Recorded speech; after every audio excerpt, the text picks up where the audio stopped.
I want to speak to you about a topic that I've heard already a lot about today, and very good things, I must say.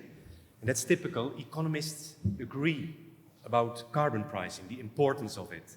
Some people would say it's the main instrument, the only instrument. Others would say it's the key instrument. But I think if we go into the details, we agree about it. It's also true that if you ask someone to explain it, you get a different story than when you ask someone else to explain it, because it's multifaceted. And then I think economists are not always doing a good job to explain it to a broader audience or to politicians. We still can improve a lot, and I want to say some things about that. I think that distinguishes my lecture maybe from the many others here.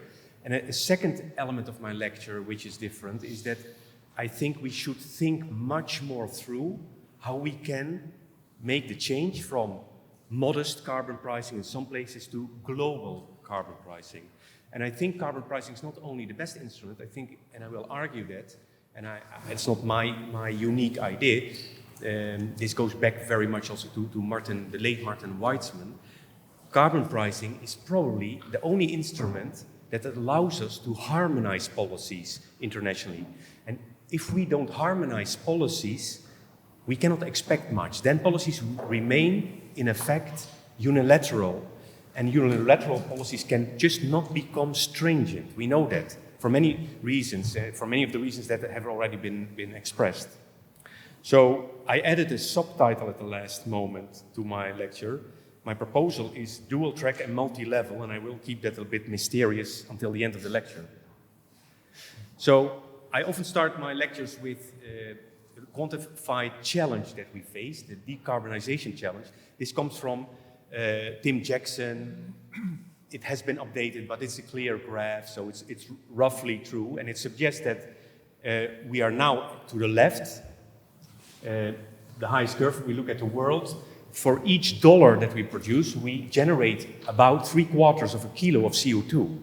That's amazing if you come to think of it. It surprised me when I saw that number first. It might be a little bit less, a little bit more. Of course, for some countries it's much higher, like for China, and for others like the UK, here it's lower. Where we have to go to is to the right. One of these scenarios. These scenarios depend on how much people there will be in the future and how high the average income and consumption pattern will be. In the worst case, we have to improve the carbon efficiency of output with more than a factor 100. That means reduce emissions per unit of output with more than 99%. That's really zero carbon almost.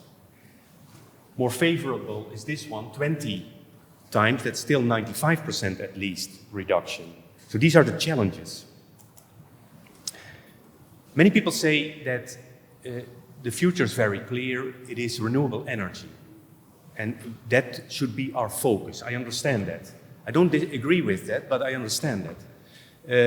We have to realize that that means that for the moment, as it looks like, we will then go to a low EROI energy source-based economy. What does that mean? EROI, maybe energy return on investment. It means that we make more use of energy sources that are not scoring very well in terms of net energy benefits. You need to put a lot of energy in producing that energy. And that's that orange box. So we come from a situation where investment in energy sources is limited, and in the future it will be larger. And that takes away the space for luxury consumption. So we have a problem maybe there. If we just think of the pure energy route solution. Renewable energy also has a lot of challenges, and I will be very brief because I think you know that. So there's a lot of energy and labor inputs needed indirectly.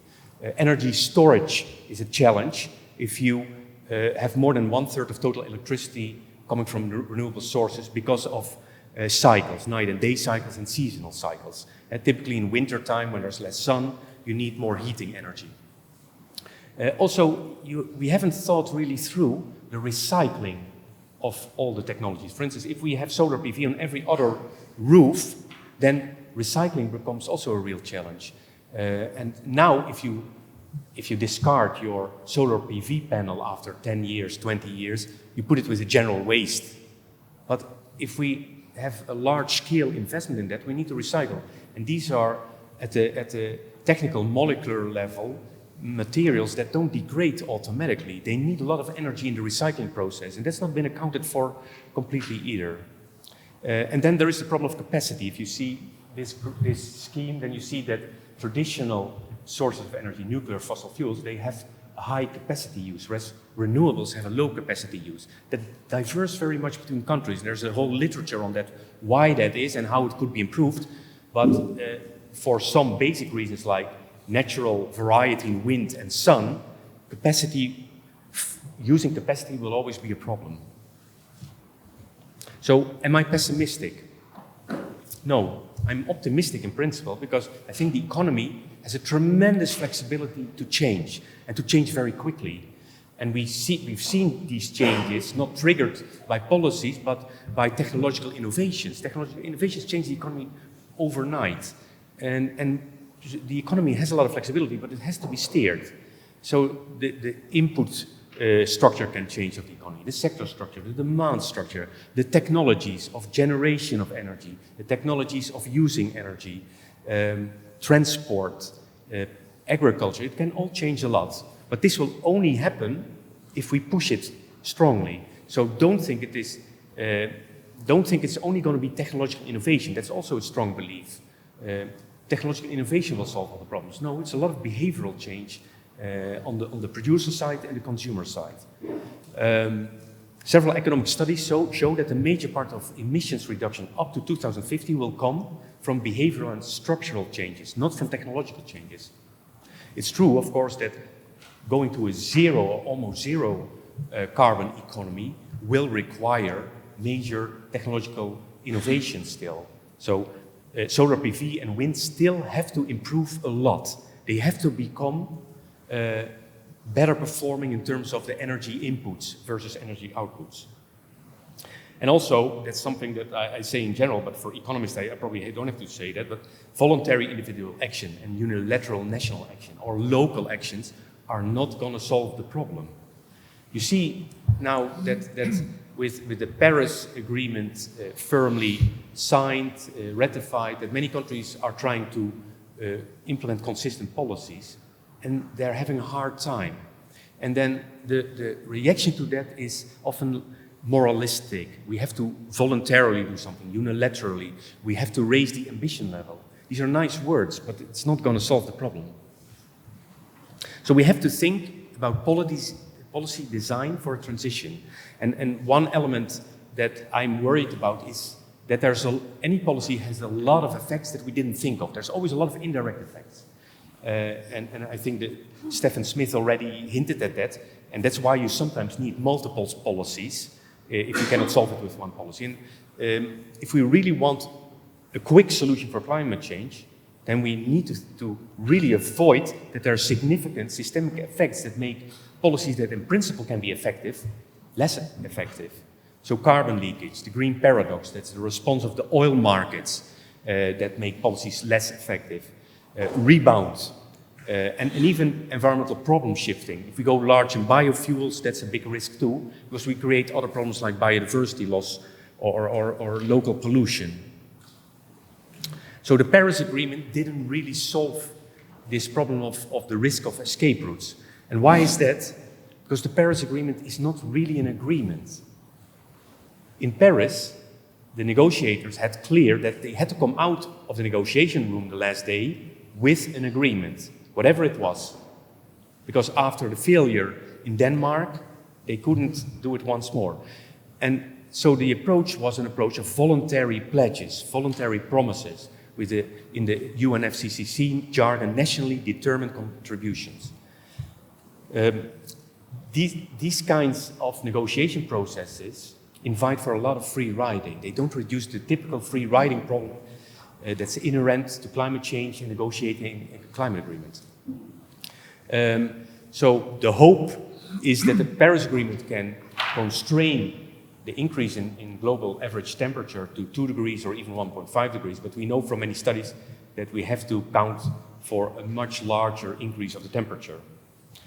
If you look at the NDCs, so the pledges of the country, you see that there are 4 categories. First category is an absolute emissions reduction target relative to a base year. The base year is not consistent. So it can be 2015, 2016, but it's what you think of immediately if you think of promises. Okay, this is what we have now in terms of emissions, and in the future we want to reduce it with this percentage or this quantity. But there are three other categories of promises by countries. The second one is a reduction relative to future emissions growth. So many developing countries or medium income countries expect in business as usual a sharp increase of emissions. And then versus that increase, they go down. So it's not really that they reduce emissions in absolute sense, it's just relative to the business as usual. Now, these numbers that they present in their pledges are very difficult to compare with the numbers that the countries in the first category have, because the whole idea is different. And then there's a third category where countries promise a reduction of the emission intensity of national income. China and India are in this country, not unimportant emitters.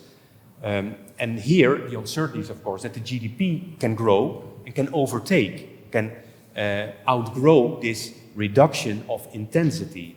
So it's uncertain what will happen exactly in the future. And then a fourth category are merely projects, renewable energy projects, without saying exactly what are the emissions consequences of that. And as a result, you end up with four categories, and I'm quite happy to show this. This was just published this year. It's the first time that, I did this with one of my PhD students, it's the first time that all the pledges are made comparable. So all the pledges in the four categories are here transformed to the first category. And also the pledges in the first category are also homogeneous, made homogeneous to the base year. So they all have the same base year, 2015. And what you see here in these graphs is horizontally, you see the intensity, the carbon intensity of production. And vertically, you see if emissions over time are going to increase or decrease to 2030. And you see that most countries are above the horizontal axis, meaning that emissions are going to increase for the majority of countries. And for big ones like China and India, it's not surprising that will happen. The blue in the right corner down, the blue countries are many oil-producing countries. Some of them have already a high intensity, and they still increase their emissions. So they will move further to the right. And what you see from this is that it's a very diverse picture. And from that you can derive that the Paris pledges will quite surely generate two systemic effects. First of all, generally, policies are very weak because the free rider problem has not really been resolved by the Paris Agreement. And so countries are afraid for their export position and they have weak policies. So they try to do it through policies that don't guarantee that rebound will be controlled. And we have to expect inside countries a lot of rebound. Voluntary action is stimulated. Standards are very popular, but if you have a standard, then you can expect that you have a more efficient machine, a more efficient car, use will generally increase. That's what the evidence tells us. So we have to expect a rebound. Second problem is that you can see from the pledges that countries will have very different ambitions and also very different policies or very different implicit carbon prices. And there have been economists that have used their models already to calculate implicit prices that are consistent with the pledges. And you see the variation is enormous from a few dollar or a few euro to more than 250. So that is a guarantee, a recipe for carbon leakage. If you have very different policies, then trade patterns will change a lot, and some high carbon intensive industries will move also. So with these scenarios, you can imagine that temperatures will go up more, and I think beyond 3.5 degrees is not unrealistic. So the fundamental problem here is that the Paris Agreement does not harmonize policy, and therefore national policies are in effect unilateral, even though there is this Paris Agreement. The Paris Agreement is not a policy agreement. And I think many non-economists don't realize that. I think this is really forgotten. And people don't understand that this is, in my view, the main reason why we cannot expect ever, if we don't solve this, really serious climate policies. And some countries may do it, but then they will damage their own economies. So that will then be done for a very short period, and the government will change, and then this will be will be cancelled. So, and what you also see now in discussions in all the countries that try to implement policies to be consistent with their promises in Paris is that the export position is a concern. International competitiveness is a concern. And many people will say economists always worry about that. Politicians worry about that too. And maybe social scientists, sociologists, psychologists who talk also about climate policy, they don't have that so much on their radar.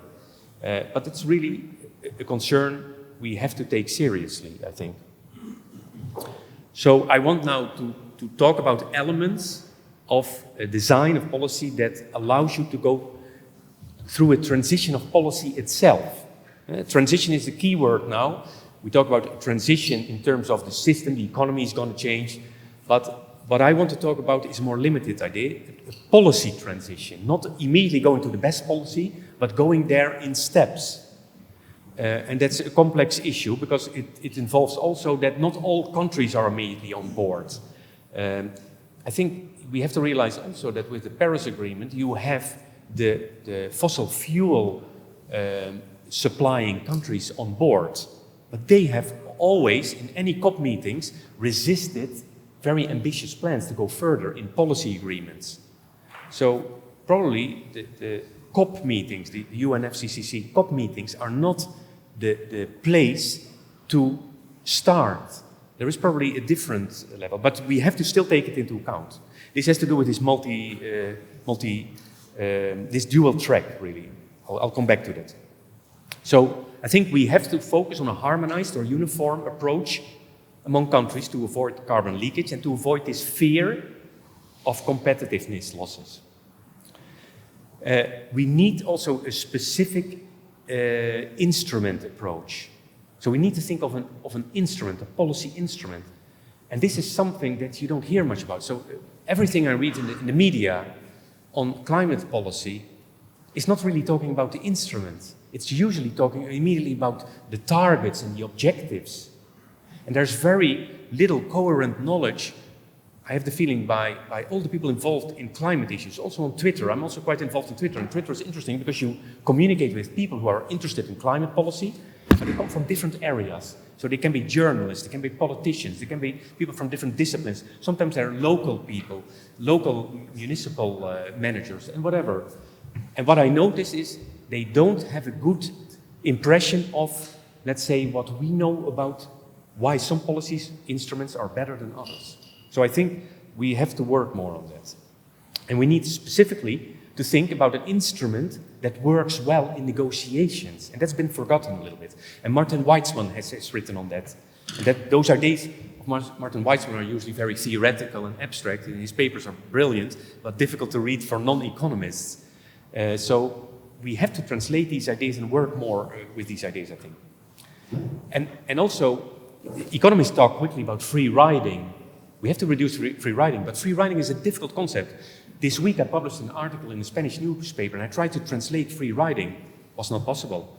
There was no word close, so I had to explain it in completely different terms. It doesn't work. Free riding in English is quite well known, but in other languages, even in my own, my original language, Dutch, it's difficult to translate. There's no agreement on that.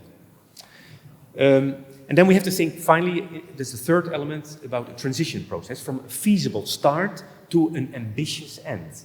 So we have to think of multiple levels. We have to think maybe not only of countries, but also of sub-country regions. And I'm saying that because the US, as a country, will not come aboard easily. But you see that at the state level in the US, there's more interest. And some of these states are bigger than many countries in the OECD. So it would be good to have a lot of these states maybe on board. That's one element. And then we have to also strike a balance between the UNFCCC negotiations and some coalition of countries. So these are the elements I will try to elaborate. So here, first about policy instruments. I think you could say there is a number of core approaches. You might say that the Paris Agreement is focused very much on quota. Non-uniform quota. Every country has its own quota. We will emit so much. Other countries will emit less or more, or will reduce their emissions more or less.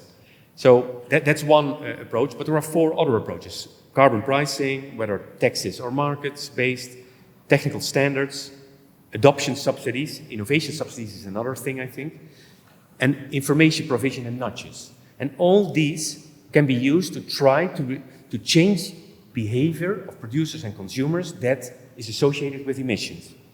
Now, I have 4 criteria.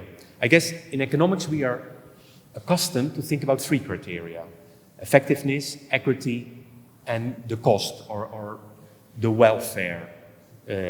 I think effectiveness is something that economists don't talk enough about. We talk often about cost effectiveness, but cost effectiveness is not very sexy in the political debate. If you talk to sociologists or psychologists, it doesn't make them warm. It doesn't give them a warm glow feeling. Effectiveness is better, but not everybody worries about effectiveness either. For instance, in sociology, they worry more about equity than about effectiveness, I have the feeling. I'm charging a little bit, but economists have effectiveness already incorporated, but they don't mention it a lot. But I think we should talk more about effectiveness. So then we have these 3 criteria, but there's one that we should add to the set of criteria, in my view, and that is global upscaling. How easy it is to upscale an instrument globally. And then I evaluate qualitatively these instruments, and green is a good score, dark red is a bad score, and lighter red is a little bit better. And then you see that the 2 instruments that perform best are carbon pricing and information provision. So information provision, of course, doesn't affect equity, so it has no negative equitable effects. And there's not necessarily high cost associated with it. But the counterpart is that it doesn't effectively reduce emissions. Most review studies and meta-analysis show that with information provision, you can at most reduce emissions with 10% of consumers. Consumer behavior doesn't respond more than 10%. And the average is closer to 4 to 6%.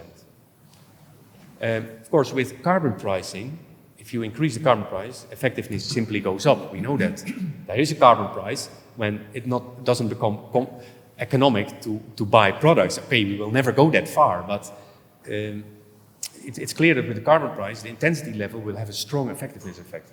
With information provision, you can provide more information. Probably at some point you will just irritate people and get maybe a negative effect rather than a positive effect. Well, I would like to say more on this, but time is limited. So carbon pricing is the essential part of the solution. These are, I think, the 4 classical arguments that economists put on the table. I agree completely with those, but they don't create a warm feeling among non-economists. So we have to explain the things better. It's true, relative prices is essential, but people don't respond enthusiastically. When I say that, and I've done it often, people, they don't see that. For instance, if you talk about giving the revenues of the tax back to the polluter, and people say, yeah, but then you undo the effectiveness. No, it's not true, because the relative prices have changed. That's so subtle, and most people who think they understand carbon pricing well, they don't see that immediately.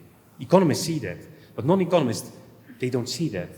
That relative price changes the choices forever, whatever changes in the context more. Well, maybe the most important finding of environmental economics is the second point, that taxes or any pricing of environmental externalities can deal with heterogeneity of polluters. So you select the cheapest options, and you don't have to know the cost curves, because if you would ask firms, they would lie about it, or they wouldn't even know, because they don't have it explicit. But if firms are fairly rational in terms of cost minimization, they will try to avoid paying these taxes and make it a trade-off between abatement costs and tax costs. And that is the mechanism that steers the lowest cost solutions. But it's also not so obvious. This is something that few people know outside environmental economics. Even in economics, many people wouldn't know it. This is typically a knowledge that's very coherent in economics. We see this as the most important finding, I think, almost, but it's little known outside. And also people don't understand that if the costs are lower, then political acceptability is higher. This is something we should stress also more, I think. And pricing means decentralization and low information needs. And then there's the permanent incentive for technological adoption and as a derivative innovation. So this is the classic graph showing this minimum cost finding. You know that I'm among economists mostly, so I don't have to. But I think there's more to say about carbon pricing. And I'm not sure, I'm not a psychologist, what is the best solution. I'm doing research trying to find out also what people feel about carbon pricing. And I've seen that many of you are working on that as well. And that's extremely good and necessary at this moment. I think what is also good to stress is that with one tax, if it's really a carbon tax, you control the emissions everywhere. The problem is we have to realize that also all the carbon taxes that are now advertised as carbon taxes in the world are not functioning as that because they have exemptions. They exempt export sectors or agriculture. They are often also not charging the carbon price at the level of the fuel, but higher up. And then it's not really a carbon tax anymore because you don't know exactly how many molecules of C are there. So it's an approximate carbon tax. But if you do it well, all the fuels are being taxed proportionally to carbon content, then all the emissions will be controlled. It's like a balloon. You close all the holes. There may be holes. A balloon with air. You blow air in it, the air goes out. You have to close the little hole as well. Otherwise, in the end, air will get out. I think that's something that carbon pricing can do and other instruments not. But I think we have to explain it better. And that also will reduce rebound. Why? Because if people save energy and they save money with that and they spend that money somewhere else, they're always discouraged to go to high carbon alternatives because these will become more expensive all over the breadth of the economy. Also, many people, more radical people in sociology and in geography that I work with in my institute, they say that the market is the problem. We should get decisions out of the market. We should have local economies with informal interactions. Well, I don't believe in that. I don't think that's not going to work, but I realize that most emissions arise from market decisions. Well, what instrument is better than a price to influence market decisions? So, again, I don't have the time to go through all these arguments, but I think there are interesting arguments. It's important, this complete control, you can show in schemes very well. The alternative, and that some people are in favor of that as well, is to put labels on products and to say for each product how much CO2 is in there. But that has two problems. First of all, most people are not going to read that. If it's on all the products, it's really tiresome. And you can debate a lot how many CO2 emissions are in the life cycle of a product. There's no agreement on that. Moreover, these labels have to continuously be updated. For the life cycle analysts, great, their community will explode. So there's a lot of work for them to do. But I think with a carbon price, we just benefit from the fact that there are already the financial accounting systems. Firms will include the carbon price in their financial accounting, in the prices, in the costs. Automatically, all the prices will reflect the CO2 emissions.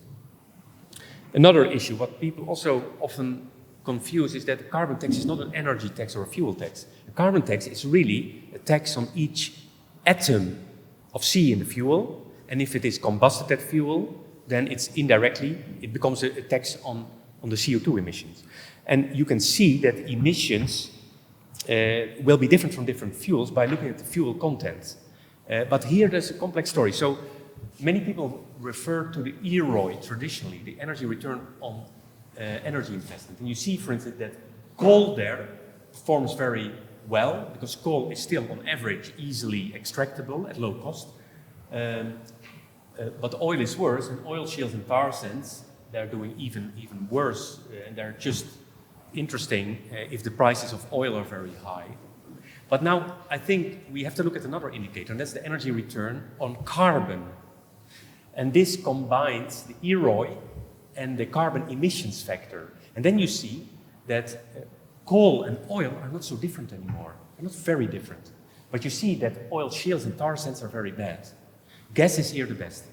Renewables might be better, but for renewables it's very difficult to calculate because for renewables we don't know the CO2 emissions so very well. So there's a lot of variation. Depends very much on the type of technologies. This is something I want to work a little bit more on, but I see already Joachim looking. He knows also a lot about that. Okay, so I've already stressed a little bit this point, what I want to make more clear now, that there's a lot of resistance to carbon prices in the social sciences. And that doesn't express itself through good, solid articles that criticize carbon pricing. There are very few of them.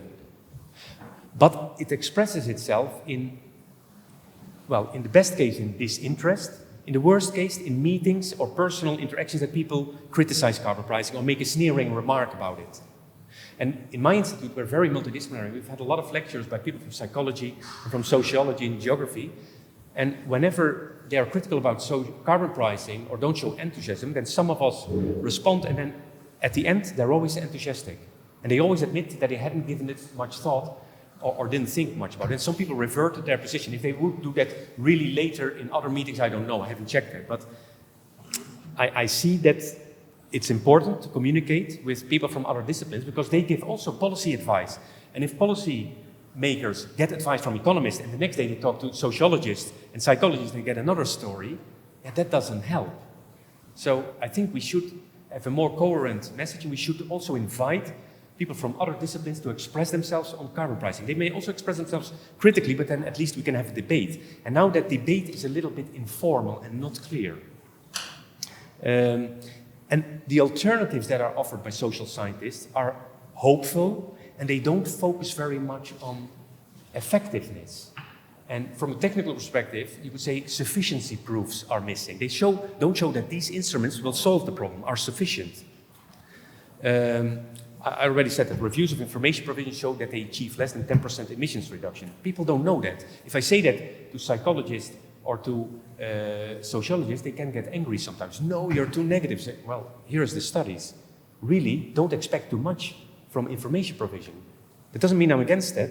I'm in favor of it, but it can only be a complementary instrument. And then we have to understand, as Stephen said, the synergy, and we still don't understand it. Stephen Sorrell from UK, from SPRU, has written a lot of good stuff also on rebound, and now he's talking also a lot about negative psychological spillovers, and that's also very important if you think about other instruments, so that links also to this synergy of instruments. So, social scientists are very much focused on equity. And nowadays you see that when there are proposals for carbon pricing, that immediately this equity issue is resolved. The first thing that economists and also others do is think revenues will be raised by the carbon tax and they will be reused. And they can be reused partly or wholly, totally for compensating people or even countries, if you see it internationally, that are worse off economically. What is interesting is that if you talk about a carbon price, you immediately get this resistance, like, yeah, but it's unequal, it's regressive. You don't get that response with other instruments, interestingly.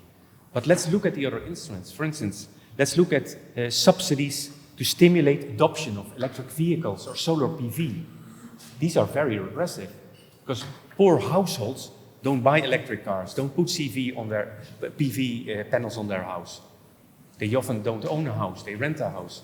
So nobody talks about those effects of adoption subsidies. And these adoption subsidies also don't generate revenues to compensate for that. No, the opposite, they use revenues. So I think also there more explanation is to be done. And recently a good paper appeared in Nature Climate Change by Keynote et al. On the use of carbon revenues, and they had a scheme to say, well, if the political debate goes in this direction, then maybe this is the best revenue option to get political support. So that's a nice way to think about it. And they found also that in different countries, revenue uses are very different. And you see that in the left graph. There's no coherence, and that's also understandable because this whole issue is just emerging. And this links to public opinion on what people think about carbon pricing. And I've seen interesting discussions in the session 1 this morning. And I've worked with some of my people on that also, and we're still doing also questionnaires, and I think that's important to understand how we can increase feasibility. And what is interesting, a few findings from the literature, although many people in questionnaires respond with concern for inequity, finally, if you ask them questions about how would you use the revenues, they don't use it to compensate inequity. They go more for equal a lump sum return, or for climate projects or environmental projects. They like that. And the problem with these climate projects is confusing. I've even had debates with my researchers because some of them liked it too. And I said, but what do you mean with climate projects? Yeah, renewable energy. Yeah, but most renewable energy is not invested by governments. These are private investors. The government may be involved in some ways, or the government might subsidize something, but that's something else. Then you have to formulate it more precisely. But just climate projects, environmental projects, is risky, I think. It's very vague. It sounds nice, but it has also to do with the fact that people confuse the purpose of carbon pricing. Carbon pricing is to regulate. It's not to raise revenues. But other taxes, like labor taxes, are meant to generate revenues. It's the opposite. And they're not meant to regulate, but they also regulate. Any tax will always do both. And so people somehow say, yeah, okay, so with the carbon tax you generate revenues. These revenues you have to use for projects that effectively reduce emissions. But that is not the way economists think. But we have to realize that that's the way that many people, and probably also politicians, think. I can get quite hopeless if I think that we still have to solve these barriers, but we are not very far in removing these. We could also talk about using the revenues to have a tax revision system to reduce distortions in the labor market, the double dividend debate. Although most economists now are not very convinced about that double dividend. And the empirical evidence is 50-50 mixed still. And finally, I think also in public opinion that there is some attention for that. It matters how you label carbon taxes. Do you call them taxes, prices, dividends, fees, carbon markets? Or do you focus maybe immediately on using the revenues? That might also be an option. Let's reduce labor taxes. And by the way, we do it by a carbon tax. But let's first stress we're reducing labor taxes, and then later on say how we do it. Tax revision. Read my lips.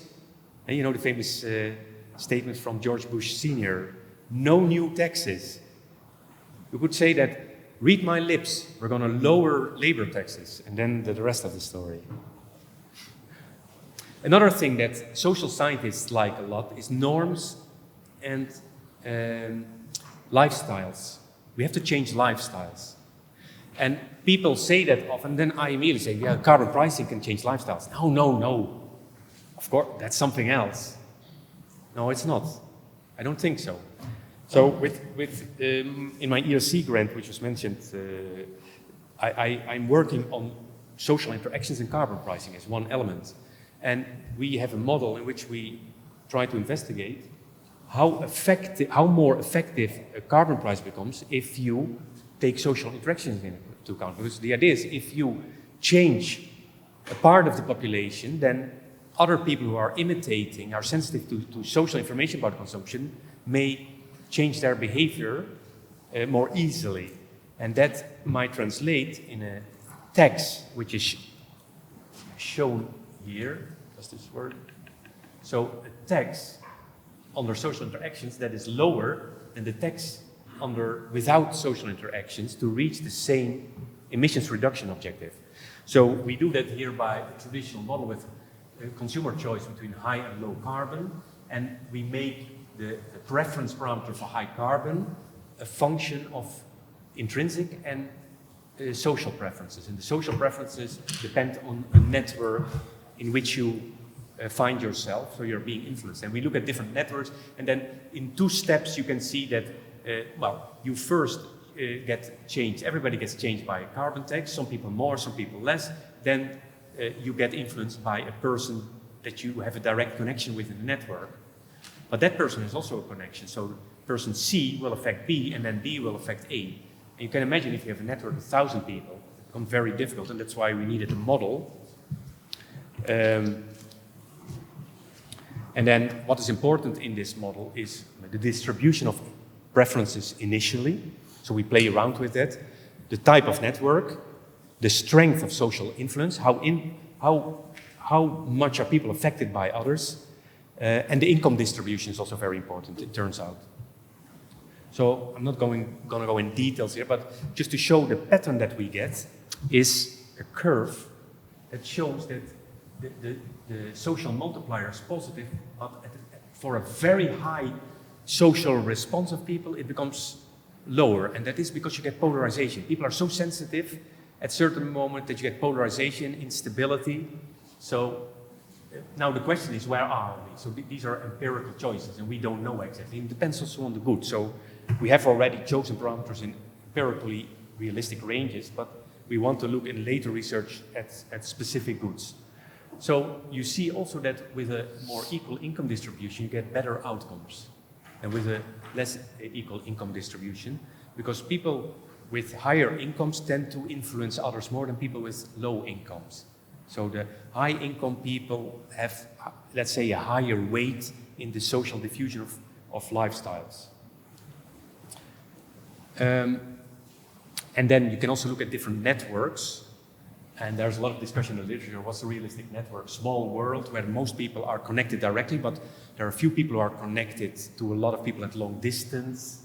Regular networks, like we all have local links, like a grid, random, scale-free, which is maybe what you see in Twitter and Twitter connections. Few people have a lot of connections, a lot of people have few connections, and then you get also dominance by the people who are the hubs, let's say, in the system.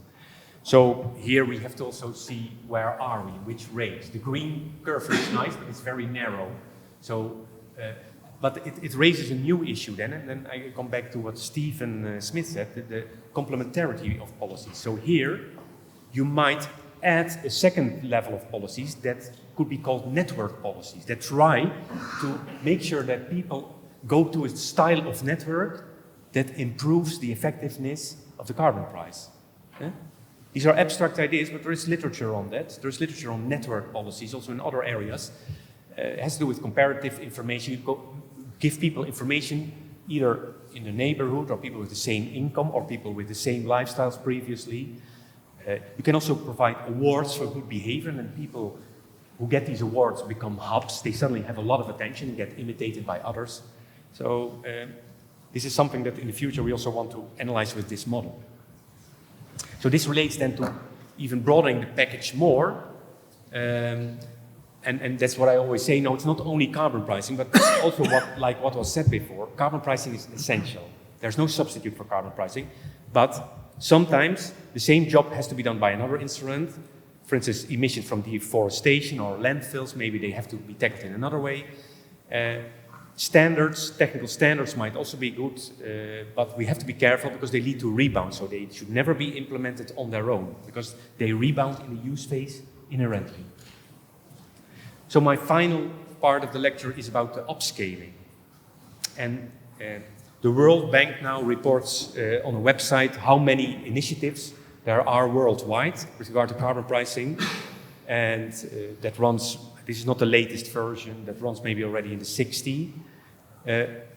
I wonder if these are really carbon prices, as I said. Are they really pricing the atom C and indirectly CO2 emissions? And as I said, a real carbon tax by definition covers any emissions in the economy, and I think none of these does. So that's one element. So these are all unilateral initiatives, and therefore we cannot expect them to become strong. In fact, in most cases, there is debate whether it should be continued or not. But still, it's also positive. It means that there is serious interest in pricing among policymakers. And the European Union is the best example. The ETS system shows that policymakers went very far there. They managed to have a system that covers all the countries in the European Union. That's quite a big achievement. But it's not enough. So here comes the idea of Martin Weitzman. I didn't mention him. That's a failure. I should have mentioned him, so I mentioned it. Martin Weitzman has a paper in which he argues that negotiating a carbon tax is so much easier than negotiating quantities like happened in Paris. Because if you have a carbon tax, it's first of all one-dimensional, whereas quantities and different quantities, non-uniform quantities, would mean almost a 200-dimension problem, because there's almost 200 players in the world. Secondly, the free rider behavior is discouraged, because once you start talking about a carbon tax, and it's agreed that this applies uniformly to all the participants, then you know if you support a higher carbon tax, it applies to the others as well. So immediately free riding is reduced. And you could start even with a carbon price of 0. You could do an experiment at the United Nations, at the UNFCCC COP meetings. Say, we just experiment with this, and we start with a carbon price that's 0. And then we ask, who can accept a carbon price of $5 or $1? Okay, there's not so much resistance. And at a certain moment the resistance starts, then you can also think, okay, we have already some revenues now. Maybe we can convince with a redistribution some of the countries that resist. You can see how far you go.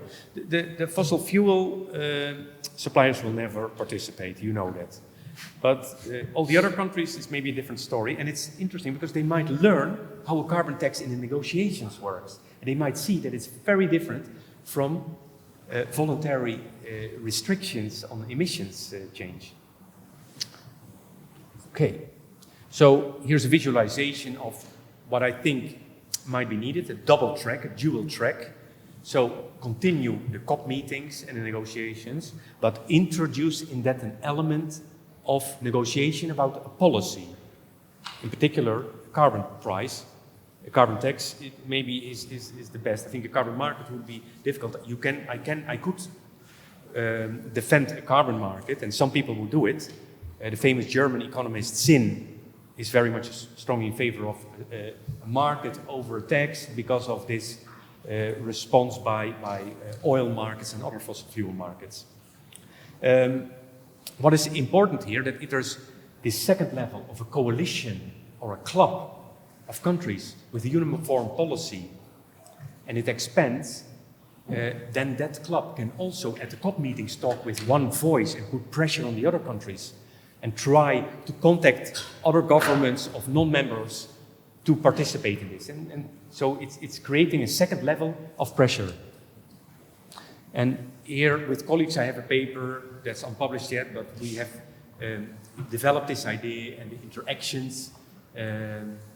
So you could imagine, for instance, also that during the procedures there is 2 levels of carbon pricing for the poor and for the rich countries, but better would be always 1 level of carbon pricing really uniform and compensating countries that are poor or unwilling through revenue recycling. And a final point that I want to make is about which countries could start this. Well, I did an indicator analysis using relevant information about what countries have done and what citizens think, voters think, and then these green countries come out as the most likely. There are surprising countries like Australia here, because Australia has a policy that's going up and down, Canada as well. But in any case, in the analysis, these countries come out very highly. The US is, of course, always a problem, and therefore we added also an analysis for states in the US, based on the idea that there might be a multi-level climate coalition with a uniform price, including states in the US.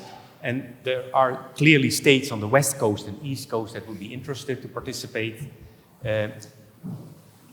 And through trade dependence, you see that many of the states north and south in the US have a lot of dependence on Mexico and Canada. So if Mexico and Canada would be in a coalition, and Mexico doesn't score bad in our analysis, then trade pressure might also stimulate involvement of these north and southern states. And in total, we found, surprising to ourselves, that about 70% of all US emissions might be amenable to climate club involvement. So here are my conclusions. Carbon pricing is more subtle, I think, than many commentators realize, and we have to explain it better. We also have to think about the criteria and make these criteria more explicit in the debate. I think I worry a lot about rebound, and I think a lot of policies that are being proposed have bad rebound performance. Carbon pricing does the best in this respect. It's the best guarantee to control rebound. So it's something that should be stressed also more. Well, revenue recycling can solve problems of inequitable effects of climate policy. I think an important argument is for that carbon pricing is arguably the only instrument to achieve global harmonization and upscaling, and that's not sufficiently stressed. That's really my most important point, I would say, and that's something that economists should stress much more in all kinds of debates. Carbon pricing through social network interactions can change norms and lifestyles and becomes more effective in that sense. Well, if economists explain better, maybe we can convince more social scientists. That would also create more critical mass. And finally, I think this dual-track transition is our best hope. I think the best hope is really to start a climate coalition of countries with a uniform policy that puts pressure on other countries, morally, economically, and through speaking with one voice at the United Nations meetings. I see no other way, and I'm open to alternatives, but I think we should think further about these ideas. Thank you very much.